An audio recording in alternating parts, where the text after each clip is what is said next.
Calaroga Shark Media. From Camp David, where Sunday dinner was, let's just say, awkward, this is Ballot.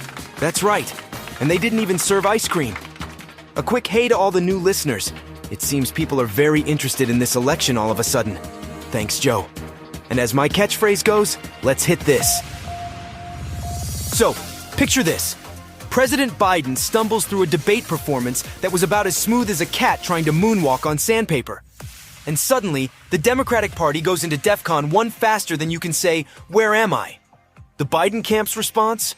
A 48-hour damage control marathon that makes the Titanic's crew look relaxed.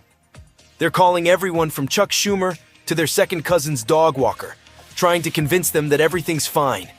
It's like watching a toddler try to hide a crayon masterpiece on the living room wall. And get this, they had an all-staff call where they basically said, "Guys, we're gonna get punched, we're gonna punch back, we're gonna get up when we get punched." I'm sorry, is this a presidential campaign or a Rocky movie? Meanwhile, Biden's off to Camp David for a family photo shoot. Because nothing says, "I'm totally fit to be president," like needing your entire family to prop you up for a picture. I half expect the next press release to be, "See, Grandpa can still tie his own shoes." All right, folks, buckle up and grab your popcorn because the political roller coaster we're on just hit a loop-de-loop that would make Six Flags jealous. We've got more drama than a Shakespeare festival, and it's all centered on good old President Joe Biden and his merry band of panicking Democrats. Let's set the scene. Biden's off to Camp David for what was supposed to be a nice family getaway. You know, roast some marshmallows, tell some stories, maybe play a round of Remember When I Wasn't the Leader of the Free World? But now, thanks to that debate performance that was shakier than a caffeinated chihuahua, it's turned into a full-blown family crisis meeting. I bet the s'mores are going to taste like anxiety and political strategy. Meanwhile, back in Washington, the Democratic Party is playing a game of hot potato with Biden's political future. We've got more factions than a Game of Thrones episode. First, we've got the Biden or bust crowd. These folks would probably support Biden if he showed up to the next debate in pajamas and bunny slippers. Then there's the Dump Biden Brigade. They're ready to toss him overboard faster than you can say cognitive test. And let's not forget the fence-sitters. These folks are developing more neck problems than a tennis spectator, looking back and forth between the other two groups. Through it all, Biden's team is insisting there's no viable alternative. It's the political equivalent of, "You can't fire me, I quit." Except in reverse. And probably with more stuttering. The Democratic Party is in full panic mode. Biden's sipping lemonade at Camp David. And we're all left wondering if this is real life or just a really long episode of Veep. Stay tuned for our next segment. How to spin a political disaster. Tips from the Titanic's PR team. It's gonna be a doozy. But here's where it gets juicy. The party bigwigs are playing a game of political twister. Publicly, they're contorting themselves to show support for Biden. "Oh yeah, he's great, totally fit. Did you see how he, breathed during the debate? Stellar." But privately, it's more like, "Houston, we have a problem." The Biden campaign, bless their hearts, is trying to put a spin on this that would make a washing machine jealous. They're bragging about raising $27 million since the debate. Because nothing says strong candidate quite like people throwing money at you after a performance that made everyone reach for the Tylenol, right? But wait, there's more. Apparently, the only person who can truly influence Biden is the First Lady. So, the fate of the Democratic Party might just hinge on a pillow talk conversation.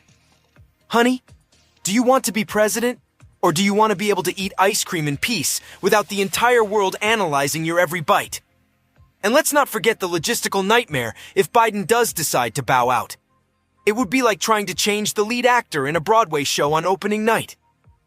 Sorry, folks, Hamilton will now be played by, this guy we found outside selling pretzels. He knows some of the words, we think. The Democrats are stuck between a rock and a hard place. On one hand, they've got Biden, who's starting to make some voters more nervous than a long-tailed cat in a room full of rocking chairs. On the other hand, trying to replace him could lead to a political bloodbath that would make the Red Wedding look like a tea party. So there you have it, folks. The Democrats are in crisis mode. Biden's at Camp David probably wishing he could just go fishing. And the rest of us are watching this political soap opera unfold with a mix of fascination and horror? Will Biden stay in the race? Will the Democrats find a new candidate? Will Trump tweet about this at 3 a.m. and somehow make it all about himself? But wait, there's more. Obama comes off the bench to offer some encouragement. It's like when your cool uncle shows up at Thanksgiving to bail you out of an awkward conversation with grandma about your dating life. And let's not forget the donors. They're freaking out harder than a cat in a room full of rocking chairs. One congressman said they were panicked. Really? I couldn't tell from the way they were frantically texting each other about potential replacements faster than teenagers swapping gossip at prom. According to Fox News, and if you can't trust them to cover Biden fairly, who can you trust? Says President Biden's post-debate mood is about as sunny as a Seattle winter. According to reports, he's feeling more deflated than a Patriots football in Tom Brady's locker room. One insider described the situation as a mess. Now, that's the kind of detailed political analysis you usually have to pay big bucks for, folks. I mean, who needs polls when you've got vague one-liners from anonymous sources? But here's the real kicker. Apparently, the only person who can influence Biden is the First Lady. So if you're keeping score at home, that means the fate of the free world might hinge on a conversation over breakfast. Pass the toast, dear. And oh, by the way, should we rethink this whole presidency thing? The Bidens are heading to Camp David for a family powwow. It's like a reality TV show, but with nuclear codes. Will they discuss the campaign? Will they play charades? Will someone accidentally sit on the football? Stay tuned. Meanwhile, Biden's trying to spin his debate performance faster than a DJ at a 90s rave. At a rally, he admitted he doesn't debate as well as he used to. But hey, he knows how to tell the truth. Because nothing says presidential material quite like, I'm not great at this, but at least I'm honest about it. And get this, Biden's campaign has raised $27 million since the debate. Apparently nothing opens wallets like watching your candidate stumble through sentences. It's like a very expensive, very high-stakes drinking game. So there you have it, folks. Biden's feeling blue, his family's playing counselor, and Democrats are publicly supportive but privately panic-Googling how to replace a presidential candidate. It's just another day in the wild world of American politics. Stay tuned for our next segment, Camp David, where presidents go to lick their wounds and eat s'mores. It's gonna be a doozy. Well, folks, grab your popcorn and your political bingo cards because Nikki Haley just entered the chat, and she's serving up some spicy predictions hotter than a Carolina Reaper pepper. Haley's out here playing 4D chess while the rest of us are still figuring out checkers. She's warning Republicans to brace themselves for a Democratic switcheroo faster than you can say cognitive test. According to Nikki, the Dems are gonna pull a rabbit out of their hat. And by rabbit, I mean a candidate who's younger and more vibrant.